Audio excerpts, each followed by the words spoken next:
자연스럽게 2부 오프닝을 시작을 해볼까요? 이 하하하하 웃어야 되는 거지? 아니요.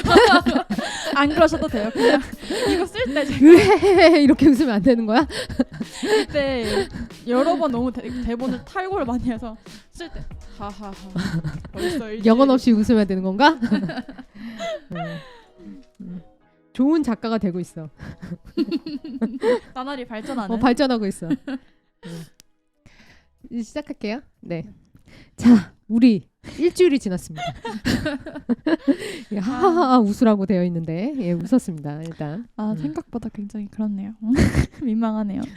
자, 그럼 아까 저희 1부 마지막에서 얘기를 했다시피 조금 더 깊은 얘기를 해볼까 해요. 좋아요. 저는 조금 너무 깊은 얘기일 수도 있는데 일단 기술 윤리에 앞서서 기본적으로 윤리란 무엇인가에 대해서 생각을 조금 해보게 된 것 같아요. 뭐 많이 이제 기존에 다뤄진 주제지만 이제 윤리란 무엇인가?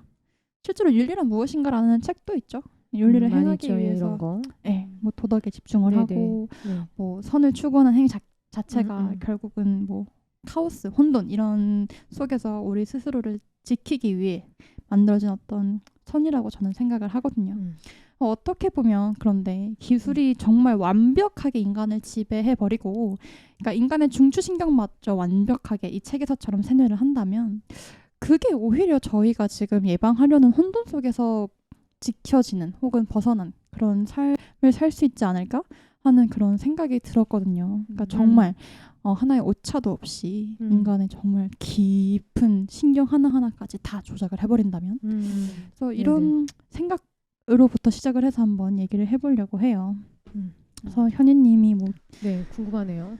생각하시는 바는? 저는 제가 전공이 다시 한번 말씀드리면 제가 데이터 사이언스랑 산업공학을 하고 있는데 이게 데이터 사이언스는 말 그대로 4차 산업혁명이라는 거의 핵심 기술이고 이게 인공지능 이런 쪽과도 연결이 되잖아요. 그리고 산업공학은 사실 이 책에서 다루고 있는 중요한 인물인 포드가 거의 선구자인 것처럼 다뤄지면서 사실 우리 사회의 기반이 됐던 모든 공학적인 시스템을 다 이제 저는 배우고 있는 건데 이걸 배우다 보니까 점점 더 드는 생각은 과연 이 시대의 기술은 사람들에게 어떤 영향을 주고 있는가에 대한 생각을 많이 하게 되더라고요. 기술이 과연 이 시대에 어떤 역할을 해야 하는가에 대해서 좀 고민을 많이 하게 됐어요. 근데 제가 처음부터 이런 생각을 했던 건 아니었고 이게 왜 인공지능이 발전하면 할수록 우리 삶에 되게 깊게 들어오잖아요. 이게 더 이상은 뭐 알고리즘, 뭐 추천 알고리즘, 뭐 유튜브 보면 뭐 맨날 봤던 거 뭐 계속 나오고 뭐 기사를 봐도 내가 관심 있는 분야의 기사가 나오고 이게 어떻게 보면 굉장한 편리함과 편의성을 가져다 주지만 결국에는 그게 편향이 생겨버린다고 전 생각을 하거든요. 그래서 이 생각을 갖게 해주신 교수님이 한 분 계시는데 이 교수님이 이제 기술 철학을 다루시는 이제 윤리 쪽 교수님이시고 그때 성함이 손화철 교수님이신데 저희 학교 교수님은 아니신데 특강 같은 강의를 한번 들었었어요. 근데 그때 기술적 편향에 대해서 말씀을 하셨는데 이게 사람들이 기술에 대해서는 생각보다 편향적인 사고를 하지 않는다. 그러니까 역설적으로 얘기하면 오히려 너무 편향적이라는 거죠. 그러니까 중립적인 생각을 가질 생각도 안 하고 당연히 기술이 되게 좋고 발전할수록 좋고 우리 삶에 굉장한 편리함을 가져다 줘라는 생각을 사람들이 너무나 자연스럽게 한다는 거예요. 근데 뭐 일부 학자들이나 일부 사람들 같은 경우는 아니야 그래도 기술이 너무 고도하게 발전하면 안 좋은 일도 생겨라고는 얘기를 하지만 아무도 그 기술 발전을 저지하지 않는다는 거예요. 근데 그런 기술 발전을 저지하지 않는 행위에서 나오는 게 기술적 편향이라고 보셨고 저는 사실 그게 굉장히 공감이 많이 갔어요. 그리고 저는 이 기술적 편향이라는 거를 어떻게 우리 사회가 극복하려고 하는가 아니면 우리 사회가 이 기술적 편향에 대해서 얼마나 생각하고 있는가에 대해서 생각을 하다 보니까 전혀 하고 있지 않다라는 생각이 들더라고요. 그래서 이 시대의 나름대로의 최신 기술 그리고 최신 학문을 공부하는 학도의 입장에서 생각을 해봤을 때 왜 이런 교육을 나는 받지 않았지? 전공 수업을 들을 때 왜 한 번도 이런 내용을 다루는 과목이 없었지? 라는 생각을 해보게 되더라고요. 그러다 보니까 제가 아무리 최신 기술을 배우더라도 이게 과연 사회에 어떤 영향을 미칠 수 있을까? 그리고 이게 나라는 인간한테 어떤 의미를 가져다 주는가에 대해서 좀 계속 생각을 해보게 되는 것 같아요. 그래서 이 책을 고른 이유와도 좀 연결이 되는데 아무래도 이 책에서 다루고 있는 미래 사회가 우리가 생각하는 것보다 훨씬 더 고도화된 사회잖아요. 네네. 거의 조작을 하고 윤리는 사라졌고 그럼에도 불구하고 한 명의 뭐 나름대로의 그들 세계에선 반역자지만 우리가 봤을 때는 되게 혁명적인 인물이 나와서 그 사회가 갖고 있는 모순을 꼬집는다는 게 이런 의미에서 되게 인상적이었던 것 같아요. 그래서 어떻게 보면 제가 말씀드린 교수님 그리고 저같이 이렇게 공부를 하고 있는 학생들이 결국에 이런 편향성을 극복하려고 하는 의지를 조금씩 보인다면 이런 디스토피아적인 세상은 나오지 않게 될 수도 있겠다라는 희망적인 생각도 좀 들더라고요. 네, 그게 기술의 위협적인 면일 것 같아요. 네, 저는 맞아요. 사실은 이제 이과 출신은 아니라서 기술에 대해서 정확하게 모르지만 그 정확하게 모르는 저조차도 기술이 너무 빨리 발전하는 맞아요. 것들이 약간 무섭게 느껴질 때가 있거든요. 진짜 정말 속도가 너무 빠르고 저희 엄마와 저도 차이가 나는데 당장에 저는 또 저보다 더 어린 친구들하고도 벌써 차이가 막 난다라는 생각이 들거든요. 그래서 이런 기술들이 참 편리하게 느껴지고 사실 기술들이 여러 면에서 사람들한테 도움이 되는 면도 있지만 위협적으로 느껴지기도 해요. 맞아요. 이게 어디까지 갈 것인가에 대한 것. 그래서 저는 사실 문과 출신이라서 잘 모르는데 현희님은 이런 부분들에 대해서 어떻게 좀 생각하는지 위협적인 면에 대한 것들에 대해서 어떤 생각들을 좀 가지고 있는지. 약간 그러니까 질문을 하나 드리고 싶은 게 두 분한테도 다. 네네. 유튜브 이렇게 자주 이렇게 보다 보면 어떤 컨텐츠가 주로 나오세요? 저는 아무래도 취미가 운동이다 보니까 운동이랑 평소에 많이 나오는 게 지금 한번 잠깐 볼까요? 저는 일단 대부분 유튜브도 그렇고 운동 많이 나오고 그리고 제가 자기 전에 많이 듣는 게 약간 미스테리 사건 혹은 뭐 범죄 사건 이런 것들을 많이 듣기 때문에 그런 거 그것이 좀, 알고 싶다 막 이런 거. 네 그런 거 좀 많이 들어오고요. 그 다음에는 이제 대부분 이제 제가 보던 채널들이 조금 많이 뜨는 것 같아요. 그게 이제 운동 이런. 그쵸. 뭐 웹드라마도 가끔씩 뜨고. 저도 제가 봤던 것들이 비슷하게 뜨는 것 같은데 저는 유튜브로 주로 노래를 들어가지고 음. 노래가 많이 뜨고요. 그다음에 웃긴 거? 예전에 무한도전? 이런 것들이 뜹니다. 그러면 방금 마스님 얘기하신 운동이나 네. 이런 범죄 수사 네. 이런 거가 한 번이라도 뜨신 적이 있으세요? 운동 뜬 적이 없는 것 같아요. 내가 그렇게까지 싫어했구나 운동을. 새삼 느끼네. 네. 그러면 반대로 마스님은 그런 말씀하신 그런 거 말고 노래라거나 아니면 예능 무한도전 이런 이런 거, 게 뜬 예능. 적이 있나요? 근데 그런 거는 거의 안 뜨는데 가끔 그런 경우는 있어요. 이제 제가 유튜브 틀어놓고 이제 자다 보면은 이제 몇 시간 후에 정말 한 번도 듣지 못했던 약간 시사 채널의 어떤 라디오가 틀어져 있다든지 약간 그런 거 제외하고는 별로 안 뜨는 것 같아요. 제가 이거를 왜 여쭤봤냐면 서로 지금 보이는 컨텐츠가 있잖아요. 네. 자기 디바이스에 나와 있는. 네네. 근데 상대방의 디바이스에 나와 있는 컨텐츠는 단 한 번도 나오지 않아요. 근데 이거에 대해서 한 번이라도 생각을 해본 적이 있다면 너무 다행이지만 아마 대부분 없으실 거예요. 지금 이걸 듣고 계신 분들도 아마 이런 팟캐스트나 이런 책이나 이런 뭐 어떻게 보면 윤리적인 것들에 관심이 있으신 분들이라면 이런 내용이 계속 뜨겠죠. 근데 단 한 번이라도 무슨 뭐 요즘 뭐 소위 말하는 틱토커 뭐 아니면 뭐 인스타그램 릴스 이런 데서 뭐 나오는 그런 잡다한 컨텐츠들이 다양하게 나온 적이 있나라고 생각을 해보면 거의 없으실 거예요. 그렇죠. 그래서 제가 이런 게 굉장히 경계해야 될 지점이라고 저는 생각을 하거든요. 왜냐하면 분명 내가 좋아하는 거라고 그 인공지능은 인식을 해서 네가 좋아하는 거 내가 다른 거 많이 찾았어. 너 이런 거 좋아하지? 너 이런 거 좋아한다고 했는데 이런 건 어때? 하면서 비슷한 계열의 컨텐츠만 계속 보여주거든요. 근데 그 비슷한 계열의 컨텐츠라 함은 대부분이 같은 결을 갖고 있어요. 특히 크리에이터라고 하는 직업이 많아지면 많아질수록 이게 결국에는 자본과 연결되다 보니까 사람들이 많이 볼 만한 내용들을 많이 다루잖아요. 그러다 보면 결국에는 같은 내용으로 귀결되더라고요. 뭔가 새로운 거를 얘기한다거나 뭔가 되게 창의적인 거를 하는 것처럼 보여도 결국에는 그거와 비슷한 콘텐츠들이 수없이 양산되고 그 와중에서도 내가 생각했을 때 재미있는 것들은 대부분 비슷한 결을 가져요.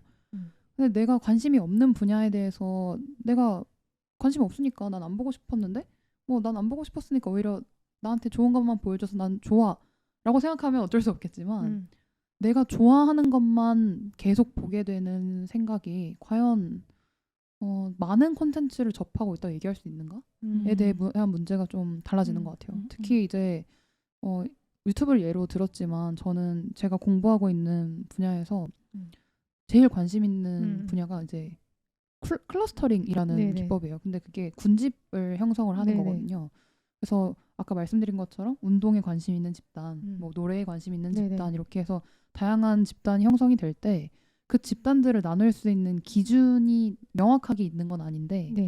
그 기준이 뭔지는 모르겠지만 인공지능이 알아서 그걸 군집을 만들어 주는 거예요. 음. 그러면 여기서 드는 의문은 그럼 어떻게 인공지능은 그거를 판단하지? 의 문제로 귀결되잖아요. 그래서 저는 그런 부분에 좀 관심이 많아서 방금 말씀드린 이런 알고리즘이나 클러스터링 같은 것들은 항상 경계할 필요성이 있다고 봐요. 이게 클러스터가 너무 명확하게 분리가 되면 너무 명확한 대로 문제가 생기고 제대로 분리되지 않으면 또 제대로 분리되지 않는 거에 대한 문제도 똑같이 생기거든요. 그래서 항상 그 중간점이나 적정한 정도에 대한 논의가 계속 이어지고 있고 그런 거에 대해서 되게 사람들이 한 번쯤 생각해 봐야 된다고 생각을 해요. 내가 너무 좋아하는 것만 계속 보는 게 과연 좋은가. 저는 그 표현을 다른 생각을 하지 못하도록 만드는 거라고 생각을 맞아요. 하는데 이 책에서도 사실은 조금 다른 생각을 하는 거. 예를 들어서 다자연애 계속해서 다자연애라고도 아니죠. 그냥 다자 그쵸. 성관계. 예, 그런 유의로만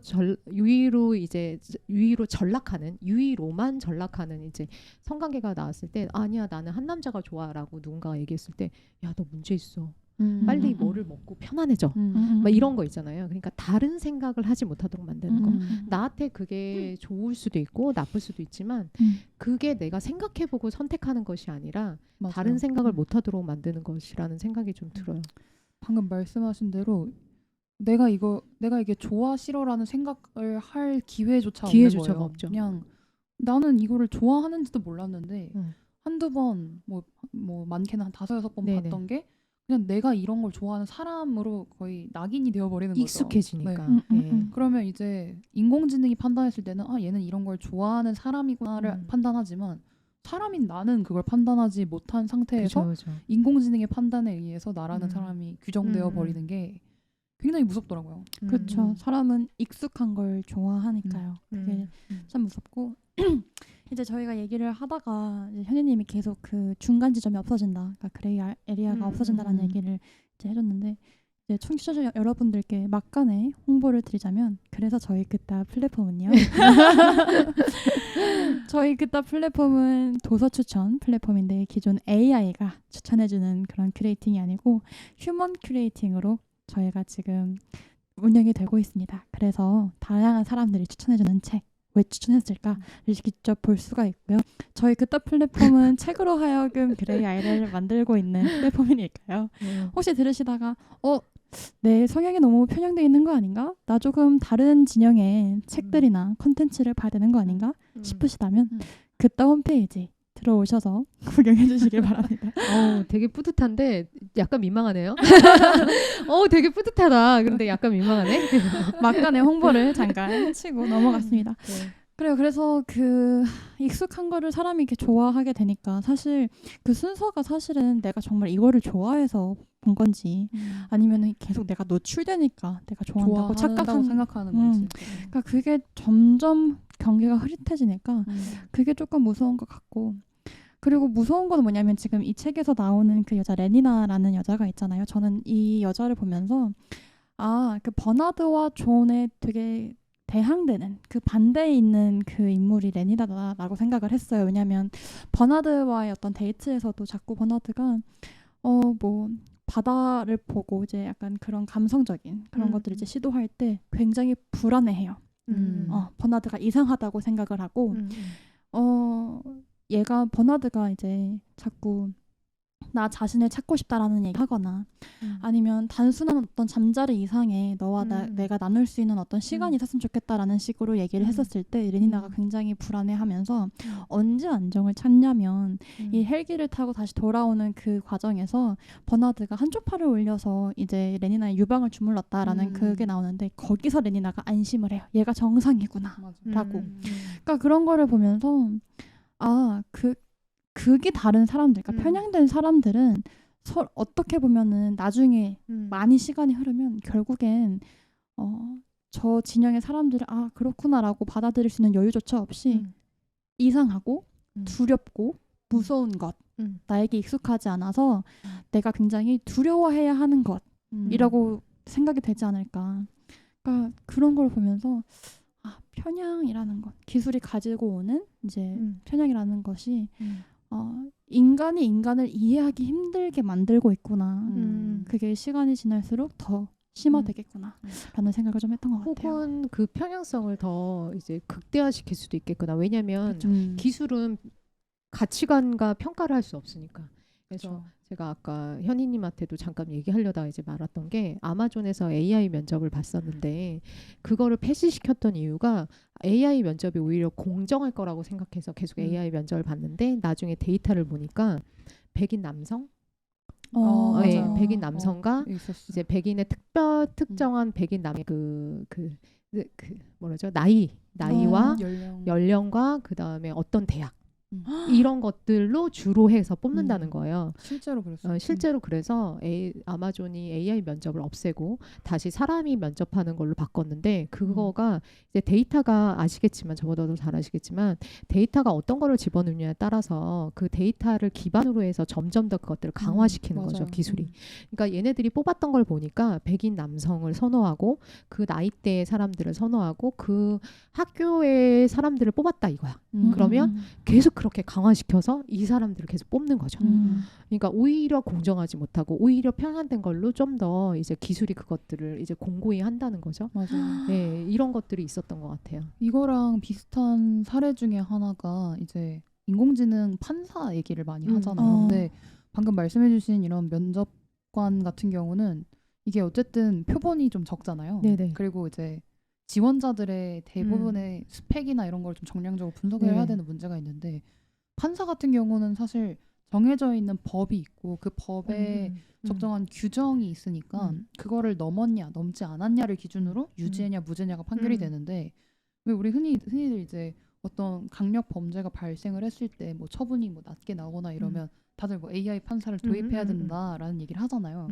근데 여기서 생각해야 될 지점은 법전이라는 건 과연 사람의 가치관이 개입되지 않은 것인가의 문제를 한 번 더 생각해 봐야 된다 생각을 해요.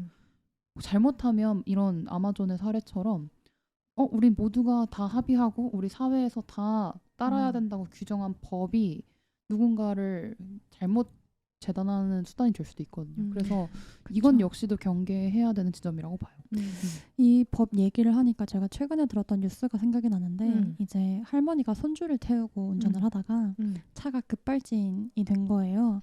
그래서 할머니가 운전을 하고 있고 이제 손자가 있었는데 손자는 죽었고 이제 할머니도 이제 큰 수술을 여러 번 받아야 될 만큼 굉장한 사고였어요. 정말 그 사진을 보니까 차가 반파가 됐고 그러니까 손자가 즉사할 수밖에 없었던 정말 무서운 사건이었더라고요. 근데 여기서 웃긴 게 뭐냐면 할머니가 살인죄로 기소가 됐어요.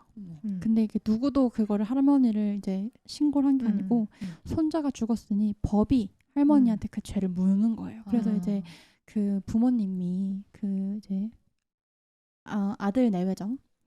이제 내 아들을 잃었는데 어머니마저 범죄자로 만들 수가 없다 하면서 이제 서명을 하러 다니고 운동을 하러 다니고 이제 막 법으로 싸우고 있더라고요. 근데 만약에 이게 AI가 판단을 하도록 냅둬 버렸을 때는 그러면 그러니까 저희가 사람이 사람을 이해해서 용서를 할 수 있는 진영이 분명히 있거든요.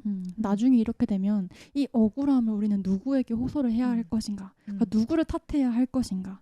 예를 들어서 그 AI가 했던 면접에서도 되게 편향되게 뽑았다고 했잖아요. 근데 그게 나중에 이 기술을 조절할 수 있는, 컨트롤할 수 있는 사람들은 정말 소수가 되고 이게 저희 머리 위에서 모든 걸 다 지배를 할 때 억울한 일이 생겼을 때 우리는 과연 누구에게 원망을 돌리고 누구에게 억울함을 호소를 해야 할 것인가라는 생각이 저는 방금 들었어요. 그래서 사람한테 예를 들어서 일을 하다가 억울한 일이 생겼을 때 상사한테 찾아가서 나 이러저러해서 이래저래 했다 하면은 사람 대 사람으로서 충분한 공감도 되고 위로도 되고 용서가 가능한 지점도 있겠지만 그게 AI일 경우에는 그런 것들을 누구한테 돌리냐 이런 거죠.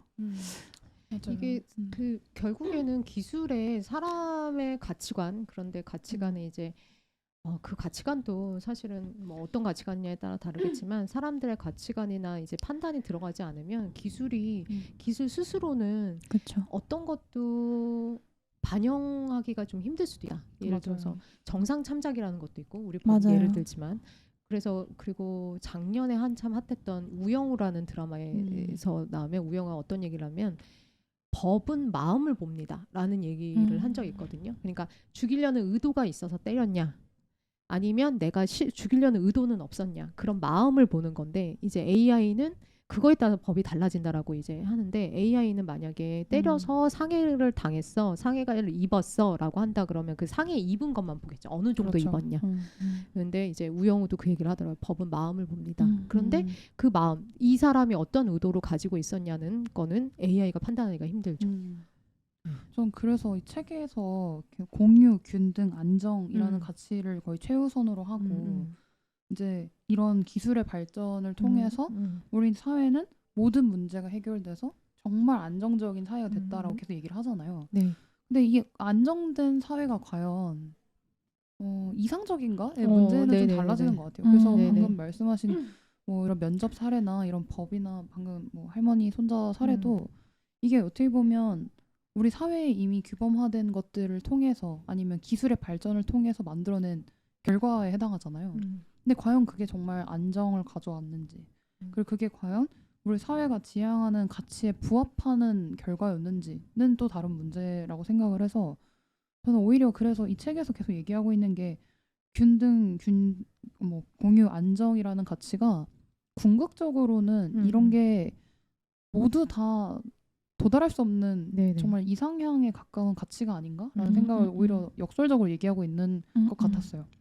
이게 말로는 공유, 균등, 안정이라고 하지만 그 무엇 하나 이루어진 것 없는 것 같은 사회라서 그러니까 지금 안정이라는 얘기를 하셔서 조금 뒤에 원래 제가 하려고 했었던 이야기인데 안정이라는 그리고 불안정이라는 주제가 나온 김에 이 얘기를 한번 해볼게요. 저는 존이라는 인물에 대해서 이제 얘기를 해보고 싶은데 이제 이 책 속에서 뉴멕시코에 있는 야만족이라고 하는 사람들 그러니까 기술에 따르지 않고 저희가 지금 살고 있는 생활 방식대로 가족이라는 개념이 있고 문명 세계에서 어떤 그 실종된 린다라는 여성이 이 문명 세계 안에 있다가 야만족 사회에 와서 아들을 낳는단 말이죠. 그게 이제 존이라는 인물로 나오는데 존은 문명 세계를 이제 꿈꿔서 이제 나중에 문명 세계로 가게 돼요.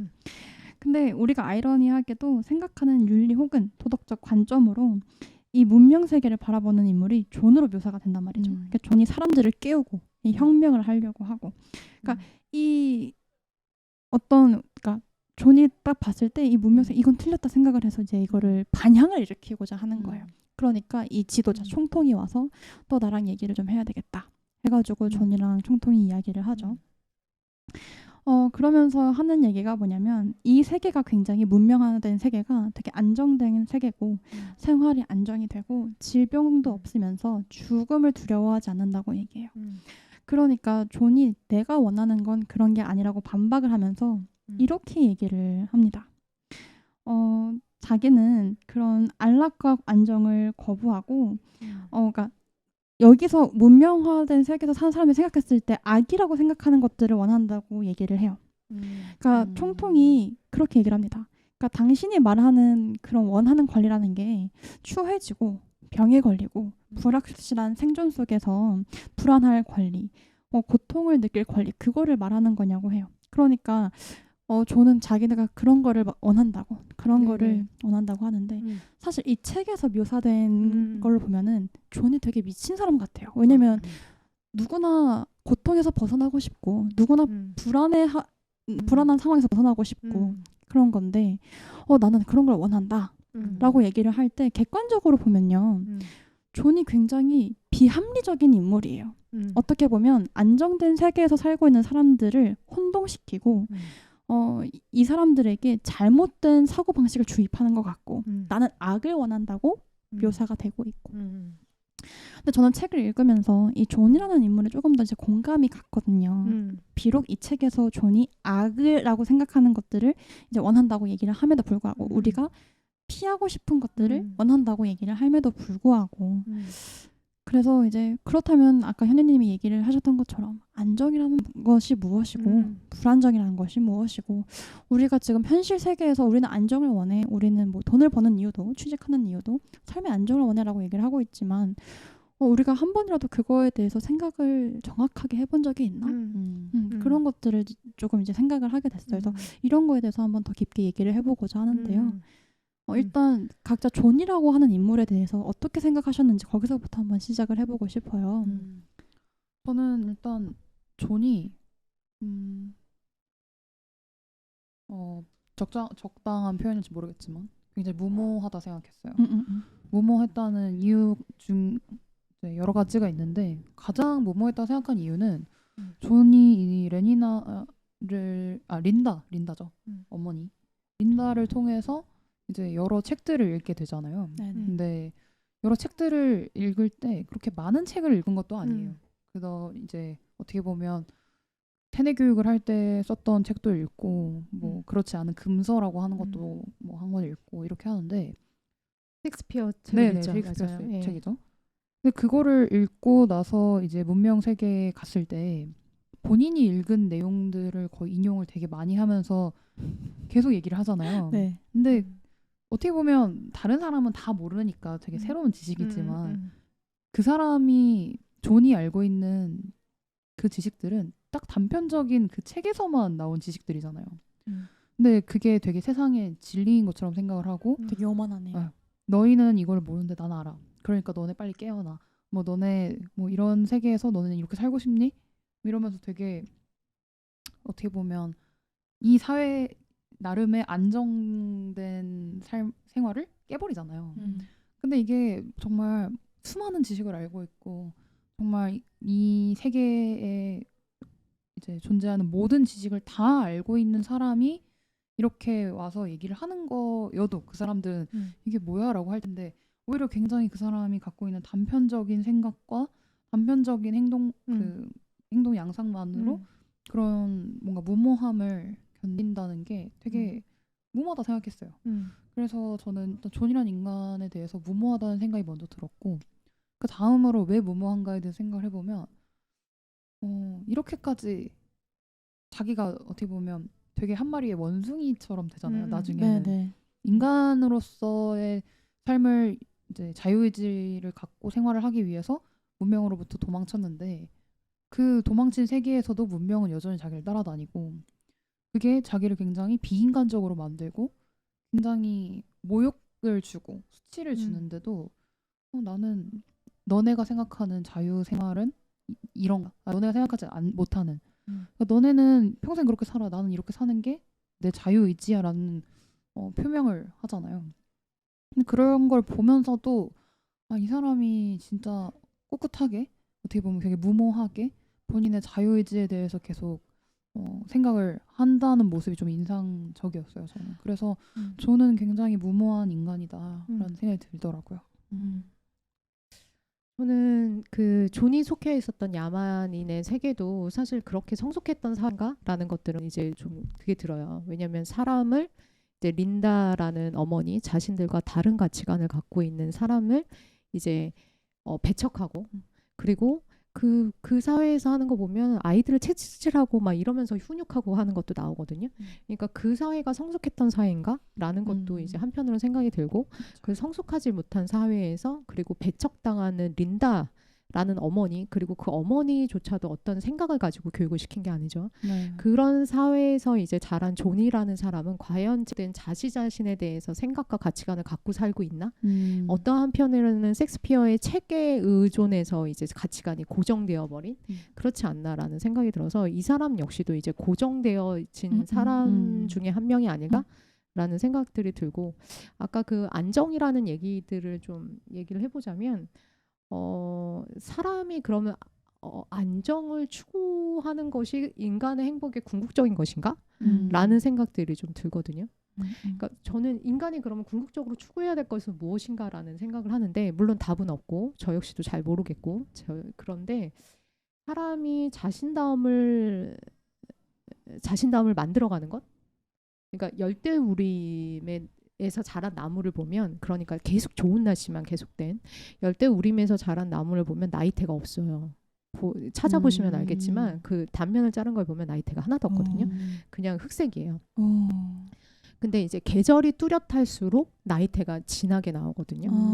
네, 그렇게 보면 사실 나이테가 그 나무가 살아온 인생 자체를 이제 표현한다라고 생각을 한다 그러면, 사람 역시도 사실 계속 좋은 일만, 계속 안정된 것만 하면 사실 사람이 생각하지 않거든요. 죽을 것 같을 때 생각하잖아. 남자친구랑 헤어지고 죽을 것 같을 때 도대체 나는 얘랑 무슨 관계인가? 내가 뭘 잘못했지? 걔는 어떻지? 막 이런 거 생각하고, 내가 정말 처절하게 학교에서 뭐 공부 못하고 실패했을 때 도대체 이 공부는 나한테 의미가 있는 건가? 혹은 나는 어떻게 해야지 이거를 해놨지? 이런 생각들을 하는데, 그러니까 안정된 것만 쭉 간다 그러면 자기 자신을 찾을 수 있는 기회가 없다. 사실은 저는 한편으로는 그게 서글퍼요. 인간이란 건 이게 고통을 겪어야만 뭔가를 찾을 수 있는 존재인가? 이런 게 서글픈데, 한편으로는 그게 인간으로 태어났으면 결국에는 인간이 인간다움을 찾는 것, 그 다음에 자기다움을 찾는 것은 그런 뭔가 정반합 같은 게 계속해서 반복이 되면서 찾아가는 게 아닐까라는 생각들이 들죠. 농담으로 얘기를 해보자면, 인간은 자꾸 무언가를 추구하려는 게 가장 큰 문제점이다. 같은 실수를 계속 반복하고. 네, 너무 사고를 가끔씩 많이 한다. 네. 근데 저는 이제 지금 이 존이라는 인물에 대해서 다시 생각을 하면서 방금 또 생각이 든 게 뭐냐면, 존이 어떻게 보면 그 사람들을 깨우려고 하고 혁명을 일으키려고 했던 게, 사실은 그러면 정말 그 사람들을 위해서가 아니고 자기가 살아왔던, 자기가 생각했었던 안정이라는, 그러니까 자기한테 익숙한 생활 방식이 자유의지가 있는 생활 방식이기 때문에 그걸 어떻게 보면 인정받고 싶고, 내가 문명 세계를 동경해왔던 그 시간들 있잖아요. 그러니까 그게 약간 충돌됐었을 것 같아요.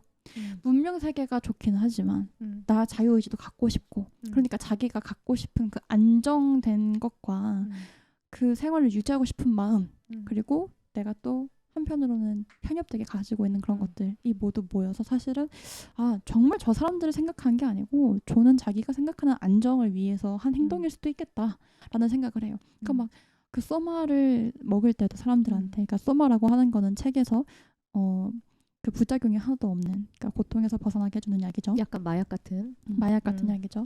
그런 것들을 이제 먹지 말라고 막 그런 걸 할 때, 사실은 이런 생활 방식이 존에게 전혀 익숙하지 않았던 것이어서 두려움으로부터 나왔던 행동일 수 있겠다.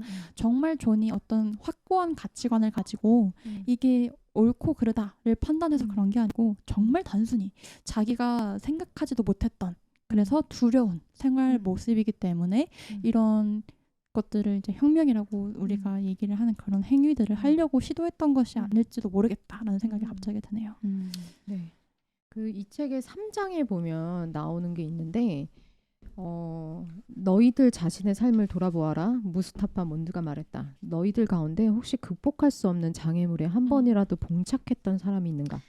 그렇지 않다는 뜻으로 그들은 침묵을 지켰다. 그리고 뭐 중간에 좀 생략하고요. 저는 그 어떤 소녀가 저를 원할 때까지 기다려야 했다. 그래서 그 결과로 강렬한 감정을 느꼈나. 끔찍했어요.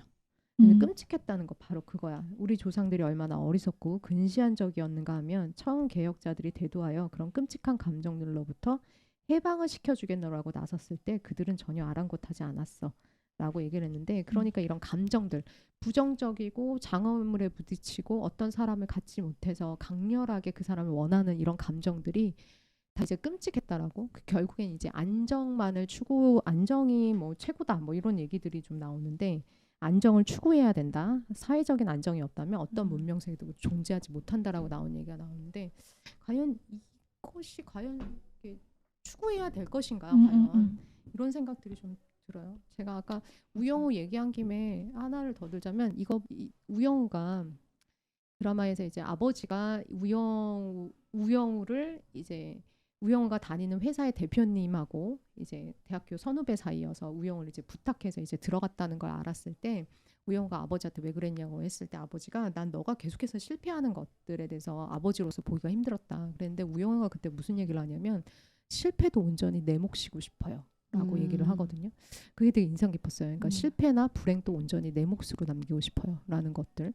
그래서 인간은 이런 자신이 선택하고 안정이 아니라 자신이 선택하고 그 와중에 자신이 누군가인지를 깨달아가는 게 결국 그리고 이것도 얘기하기가 애매하네요. 난 행복하고 싶어. 이게 나의 목표야 그러면 그거 역시도 존중해야 될 것 같긴 한데 그렇죠. 애매하네요. 그렇죠. 너무 어려운 것 같아요. 이게 사람마다의 그 기준이 일단 다를 거고 그 사람마다 기준이 다르게 된 이유가 분명히 있을 거잖아요. 맞아요. 근데 네. 그거를 우리가 모두 다 알지는 그죠, 못하잖아요. 그죠. 그게 가능하지도 않고. 그래서 이런 안정이나 이런 균등에 대해서 얘기를 할 때는 항상 그 사회적인 배경을 봐야만 하는 게 맞는 것 같아요. 저는 그래서. 그래서 단순히 이 사람이 어떻게 안정을 생각하지? 이러면 그 사람이 살아왔던 배경이라던가 그 사람 주변에 있는 환경 이런 거를 생각을 해야 특성도 되는 게 있겠고 네. 타고난. 그래서 저는 제가 생각하는 안정은 오히려 되게 비현실적이에요. 제가 생각해도. 왜냐면 저는 불안정을 지향하는 사람인 것 같아요. 왜냐면 저는 뭔가 안정된 생활을 통해서 그렇게 얻는 게 많지가 않은 것 같더라고요. 그러니까 뭔가를 계속 성취하고 싶은 사람이라면 이게 안정된 상황에서는 그런 게 안 나오는 것 같아요. 그래서 일례로 이제 뭐 제가 마블 영화를 되게 좋아하는데 제가 이 책을 읽다가 그 마블 시리즈의 그 어벤져스 마지막 편이 생각이 나서 그걸 다시 봤어요. 오기 전에. 근데 보는데 거의 이제 마지막 편에서는 그 전 세계를 파괴해버렸던 타노스가 예. 되게 아무것도 남은 게 없다는 그런 인물로 나오면서 자기는 뭐 딸도 자기 손으로 죽였고 뭐 결국에는 자기한테 모든 권력을 가져다줬던 스톤들을 다 스스로 파괴한 모습이 나오잖아요. 그런 걸 보면서 이 사람이 정말 꿈꿨던 모든 전 세계의 모든 인구가 절반이 되는 그런 순간을 본인 스스로 만들어 성취를 했는데 그러니까 이제 자기한테 남은 게 너무 없다는 거죠. 그걸 보면서 저는 진짜 이게 정말 권력의 끝까지 갔더라도 아니면 자기가 지향하는 이상향에 도달했더라도 안정이라는 게 오히려 안정이 아니라 불안감을 가져다 주는 게 아닌가? 오히려 더 큰 공포로 남게 되는 건 아닌가? 라는 생각을 하게 됐어요. 그래서 저 역시도 사실 안정적인 삶을 지향한다고는 하지만 계속 뭔가를 새로 하려고 하고 뭔가 새로운 걸 좀 배우고 싶어 하고 이런 게 너무 그 불안정을 부정적으로 생각할 게 아니라 뭔가 계속 변화하는 형태를 불안정이라고 본다면 저는 안정보다는 불안정을 지향하는 사람 같아요. 그래서 안정이 되게 비현실적이라고 생각을 해요. 그러니까 이런 얘기가 사실은 많은 사람들이 어렸을 때부터 접해야 될 얘기라고 생각이 되는데요. 제가 왜 이런 생각을 했냐면 제가 이런 사례라고 해야 될지 그런 경험을 한 적이 있어요. 언제였냐면 제가 대학 입학했을 때 딱 그랬거든요. 왜냐면 저는 중학교를 이제 들어가서부터 이제 공부라는 게 본격적으로 시작되는 시기서부터 주변에서 다 하는 얘기가 대학 가야 한다. 그러니까 비록 저희 부모님한테 대학 가야 한다는 압박을 주지는 않으셨어도 이제 제가 부모님하고만 어떤 사회적인 교류를 하는 게 아니다 보니까 이제 내가 돌아가는 상황을 보고 세상을 보고 이제 어른들이 하는 얘기를 보면 그래도 대학은 가야지. 갈 거면 서울에 있는 대학을 가야지. 이런 생각들로 적어도 한 6년 많게는 한 10년 정도겠죠. 이거를 이제 주입 아닌 주입을 받았었던 것 같아요. 그리고 그렇게 얘기를 하면서 하셨던 얘기가 뭐냐면 다들 대학만 가면 다 해결된다는 식으로 얘기를 하셨어요. 대학에 가면 대학이 좋은 직장도 가져다 줄 거고 뭐 저한테 했던 말이 대학 가면 살도 빠질 거고 대학 가면 예뻐질 거고 그러니까 대학을 가면 그러니까요. 주문인데요. 그거? 대학이 거의 주술인데 이거. 근데 그런 얘기 한 번쯤 다 들어보셨잖아요. 다이어트 그건가? 회사인가? 그러니까 대학이 모든 문제를 해결해주는 어떤 하나의 키인 양 저한테 그런 거를 되게 많이 주입을 해줬었는데 저는 그래서 실제로 좋은 대학에 들어가고 싶어서 재수를 했었고 그렇게 해서 대학에 들어갔는데 들어가 놓고 보니 대학이 나에게 안정감을 가져다 주는 게 아니고 대학은 정말 그 말 그대로 불안정한 것들로 꽉 차 있는 것들이었던 거예요. 그러니까 나는 내가 재수를 하고 더 불안정합니다. 그니까요. 그러니까 저는 얘기해줬어야 됐어요. 그 얘기를 해줬어야 됐었어. 제가 끝없는 이 경쟁 속에서 제가 제 멘탈을 부여잡고 견딜 수 있었던 이유가 대학만 가면 편안해지겠지라는 말만 믿고 들어갔는데 사실 대학에 들어가면 뭐 해야 됩니까? 과제 해야 되죠. 과제면 끝입니까? 시험 봐서 학점 잘 받아야 되죠. 그리고 또 그것만 있습니까? 교수님이랑 같이 이제 내 진로를 파악해야 하고 그리고 주변의 친구들과도 교육 관계가 완만해야 하고 그러면서 또 성인이니까 내 몫에 돈벌이도 또 생각을 해봐야 되고 너무나 내가 대학에서부터 헤쳐나가야 될 불안정이라는 게 시작하는 단계인데 저는 살아오면서 대학이라는 것 자체가 안정 그 자체인 것처럼 얘기를 듣다 보니까 인지 부조화가 너무너무 크게 와서 제가 대학에 들어오고 나서 한 달 만에 대인기피증이 오고 공황장애가 오고 우울증이 왔어요. 그래서 제가 대학 생활을 1학년 때 제대로 즐기지를 못했었거든요. 학교에 가면 공황장애가 왔어요. 강의실에 들어가면 공황장애가 왔고 교수님 얼굴을 보고 수업을 들으면 너무너무 괴로운 거예요. 그게 내가 생각했었던 대학은 이게 아닌데. 그래서 이런 얘기들을 그러니까 우리가 안정이라고 하는 것들이 결국에는 너의 삶의 최고의 궁극적인 목표가 아니고 이런 불안정이라던가 안정이라는 것들을 성인 되고 나서 늦게 살아보니라 더라가 아니고 좀 어렸을 때부터 조금 이런 거를 좀 해줘야 될 필요가 있지 않을까? 라는 생각을 좀 해요. 저는 그래서 이제 생각에 대한 생각들을 좀 얘기하고 싶은데 저희가 이제 이 책에서도 이 모든 걸 알아요. 세계대전도 겪었고 섹스피어도 알고 그 섹스피어가 가지고 있는 가치도 알고 너무 좋아하고 그런데도 불구하고 안정해야 된다. 사람들의 그런 여러 가지 안정되지 않음으로써 일어나는 결과는 너무나 끔찍하다라고 해서 이 기술들을 했던 이 세계 지도자 같은 사람이 있고 그다음에 그 기술들을 이제 혜택 받으면서 문명 세계에서 뭐 일종의 혜택을 받으면서 너무나 안정되게 살아가는 이제 사람들이 있는데 그 개발하는 입장에서도 그리고 사용하는 입장에서도 두 입장 모두 다 사실은 생각이라는 걸 하고 개발을 하고 생각이라는 걸 하고 사용을 해야 된다라는 생각들이 좀 들거든요. 키오스크 같은 얘기들도 좀 하자 그러면 키오스크는 너무 편하죠. 사용하는 입장에서. 그리고 우리는 너무 편해요. 근데 이제 노년층은 이제 편하지 않다는 게 있었고 근데 그 얘기가 나오면서 저도 전 너무 편하게 사용하니까 저는 그리고 비대면이 편한 쪽이라 성향이 그런데 노인 분들이 편하지 않을 거라는 생각을 처음에 못했어요. 내 입장에서만 생각을 하니까. 근데 지금 노인분들이 불편하다라는 것들이 나오면서 또 기술의 불편함들이 나오는 거잖아요. 근데 결국엔 그걸 어떻게 해결하나 봤더니 인간성으로 해결을 하려고 해요. 정부에서 어떻게 얘기하시는지 알죠? 공공기관에서. 좀 할머니 못하시는 분들 있으면 도와주세요. 우리 도와주세요. 남들을 생각합시다. 이러면 어떤 기술 해결하는 게 아니라 결국엔 사람이 사람을 돕고자 하는 마음으로 그거에다 호소를 하거든요. 이렇게 보면 사실은 결국엔 기술을 개발하는 것도 개발하는 입장도 그걸 사용하는 입장도 사람에 대한 생각이 좀 있고 그런 것들에 대해서 해야 되지 않을까라는 생각들이 드는데 맞아요. 뭐 그런 기술적인 부분, 윤리적인 부분, 생각하는 부분 뭐 이런 부분들은 어떻게 생각하시는지. 그 사실 키오스크 그게 도와줍시다라고 하는 게 어떻게 보면 그 사람들을 도움이 있어야만 생활이 가능한 생활뿐만 아니라 멀리 나가서는 생존이 되겠죠. 약자로 취약계층으로 만드는 거란 말이에요.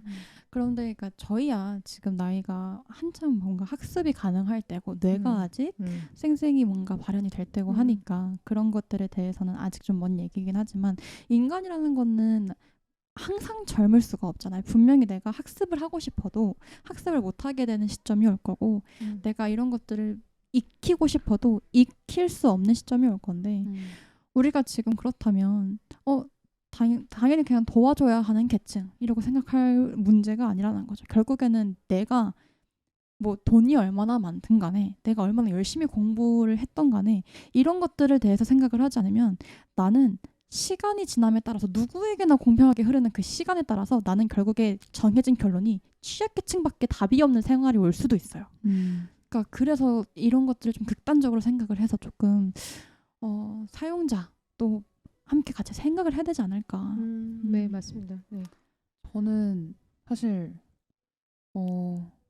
일단 전공 분야를 공부를 계속 하고 있고 이게 되게 최신의 기술이잖아요. 네. 되게 최신이고 이게 어떻게 보면 우리 사회의 발전에 직접적인 영향을 미친 학문을 공부를 하고 있는데 사실 공대에서 생활을 하다 보면 이게 어떻게 사용자들한테 영향을 미칠지에 대해서는 생각을 해볼 기회가 거의 없는 것 같아요.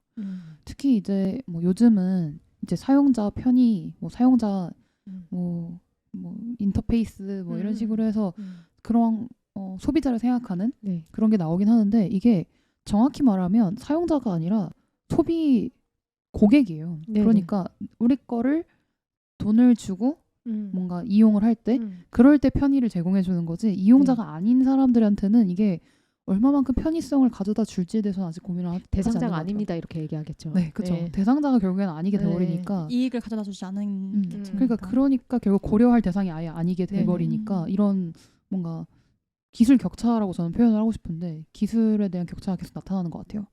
그리고 이제 제가 공부하고 있는 산업공학에서는 되게 여러 분야를 다루지만 이게 이 책에서 얘기하는 포드가 되게 아까 말씀하셨던 네네. 신이라는 존재로 표현이 되어 있는데 포드는 산업공학에 있어서는 거의 빼놓고 얘기할 수 없는 그쵸, 사람이니까 경영경제도 네. 그렇죠. 예. 경영경제뿐만 아니라 정말 산업공학에서는 이 사람이 갖고 온 기술적 진보가 현대사회에 엄청난 영향을 미쳤다고 판단을 하니까 이 포드라는 인물에 대해서 가치 판단을 그렇게 하지 않아요.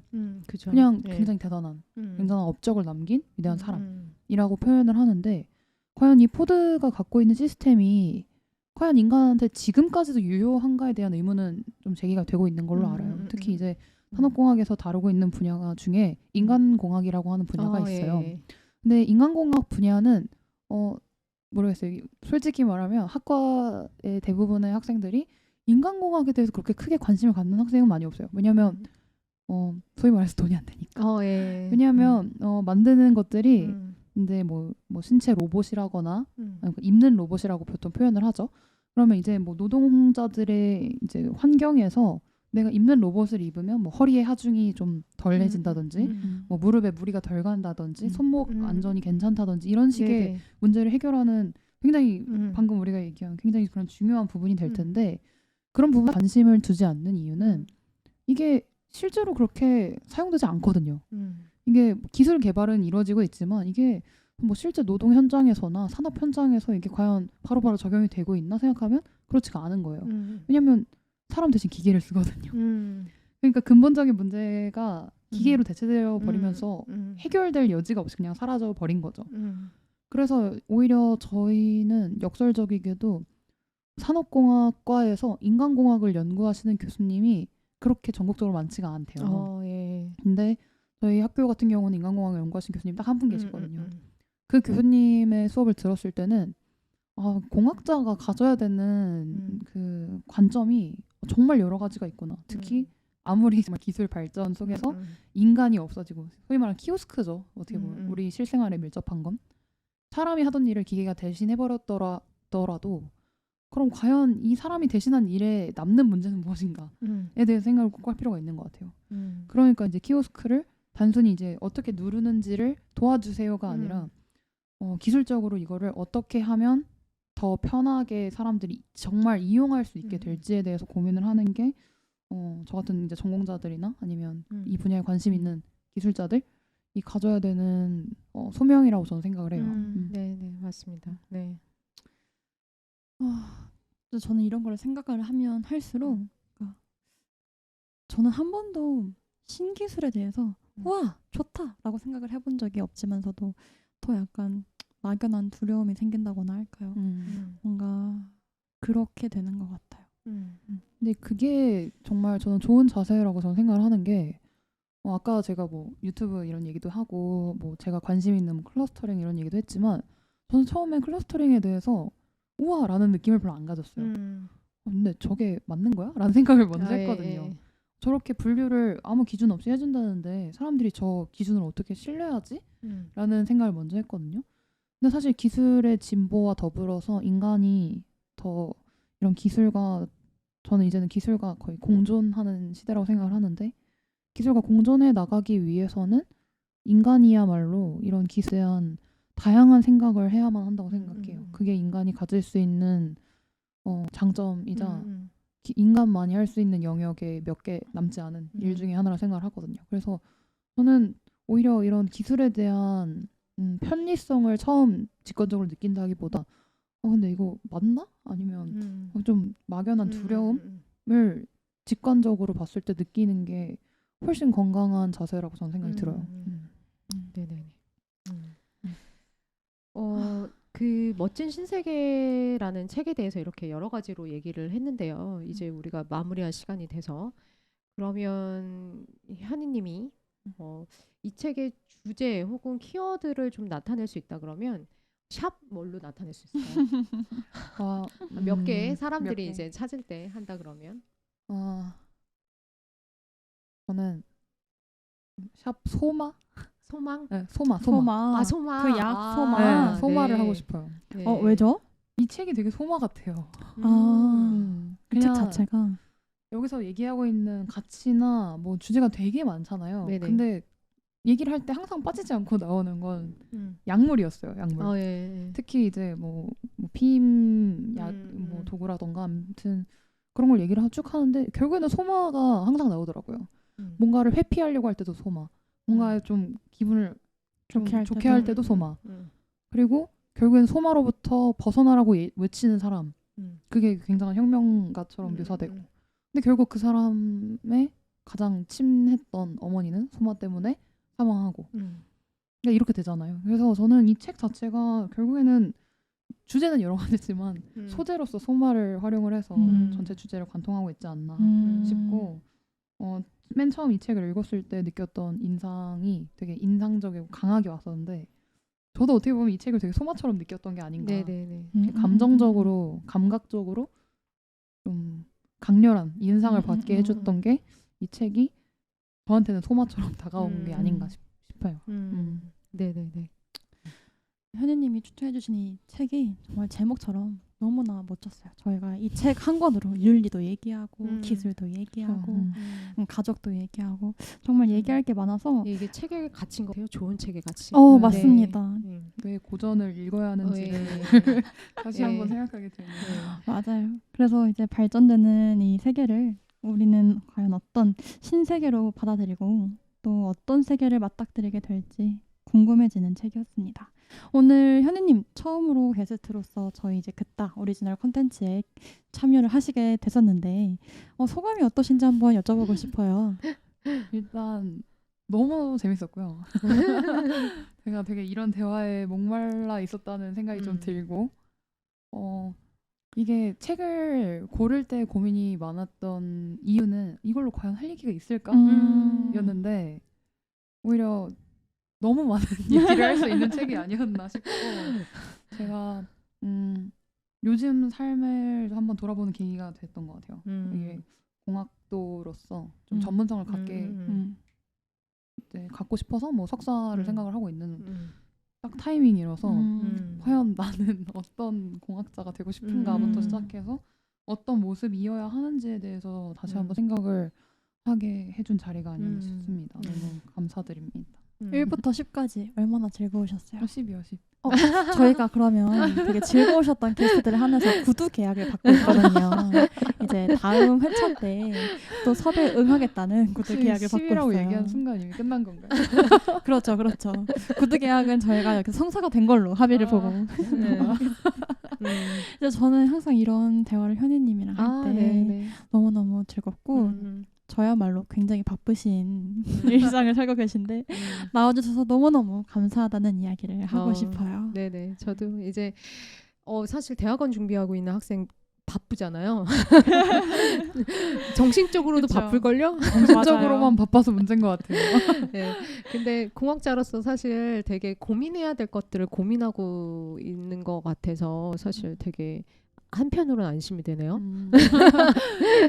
한편으로는 좋은 공학자가 이제 좋은 고민들을 하고 있는 공학자가 있어서 안심이 된다라는 생각들이 좀 드네요. 네.